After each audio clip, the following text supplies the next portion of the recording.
being a first-person shooter on Roblox can provide opportunity and failure.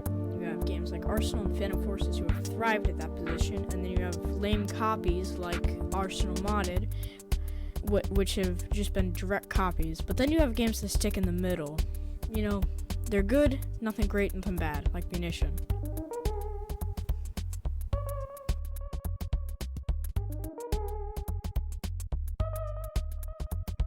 So something I'd like to go over with this game immediately is that it's still pretty small, and something that's obvious is that this is a Arsenal type game, you know, the gun game, but in the description it says this game was originally for me to have fun and to see if I could make Arsenal. I guess I can, I don't know. So now that I got that out of the way so that you guys know what you're getting yourselves into, let's check out the game modes.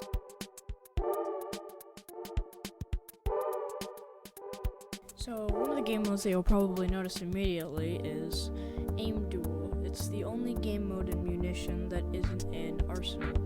It's basically this dueling lab where you get put 1v1 style against someone else, and you both get set at 800 health, and you both get put at a random gun, and you have to see who can drain each other's health out the longest. It's not really Aim Duel, it's more Spam Weapon Duel, but you know, Aim Duel sounds more catchy.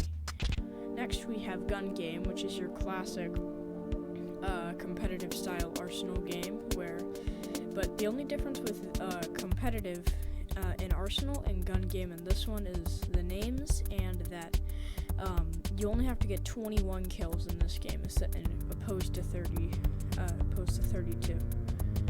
The golden gun is different in this game as well. It is a reskinned deagle that instead of holding 7 shots holds 2 and is an insta kill. And then basic is your standard Arsenal match, which would be the exact same thing as comp and gun game, just with a golden knife.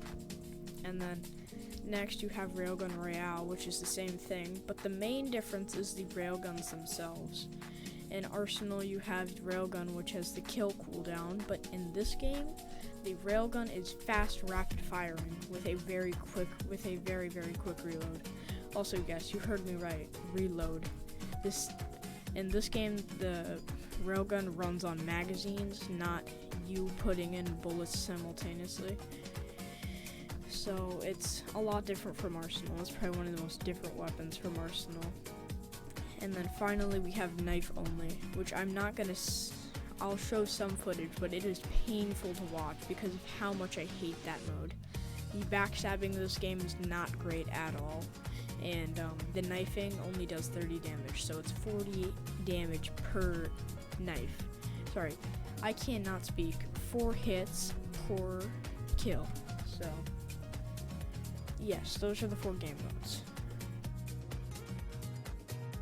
So now that we're done with the game modes, we're going to get to the final part of the video, which is going to be the shorter part, the maps. So the thing about most of these maps is they're all sort of just reskins or like kind of direct copies from Arsenal. Like you can see Sand of Town, a literal copy of Sandtown. They have a beach map for Safe House, all that stuff. There's Station, which is I'm pretty sure a copy of a Arsenal map that's out of rotation. Sand Fortress, which is just sort of like a spin on Sandtown. And yeah. So finishing thoughts. My opinion on this game is that it's a good game. It's well made, but it's really has a limited play style. If you are an Arsenal fan, you will like this game if you're looking for a change, because Arsenal might get repetitive for you. Arsenal players will find this game fun, in my opinion. I adapted to it quickly. It was a nice change from Arsenal. People who play other games, though, may not enjoy it. I got one of my friends who plays Phantom Forces a lot, and he said he just could not get used to this game. And and then obviously if you haven't played an FPS in general, this might be a good place to start, because Arsenal, now being 2 years old, is now starting to get plagued with great players, so if you're looking to get better at Arsenal, then you might want to go to Munition first just to train. But remember, the skill sets for both of those games are so different. Munition is full of newer players, so that's why I was able to win with because the players I was going against had an easier skill set than players that I was going against in Arsenal. Because this game is still fairly new, a lot of people who are finding out about it are starting to get better at the game. So no offense to the current skill set of Munition, but I personally think that this place is a good place to start because it'll help you with aim. If you just want to get into a gun game immediately, but you don't want to start at one where you will get dominated at your position, like Phantom Forces and Arsenal. Munition is a good place to start. I don't know if it's a great place to hang on, though. So, thank you. I've spent way too long recording this video and editing it. Hope you liked it. Tell me if you want more in the future. Good night.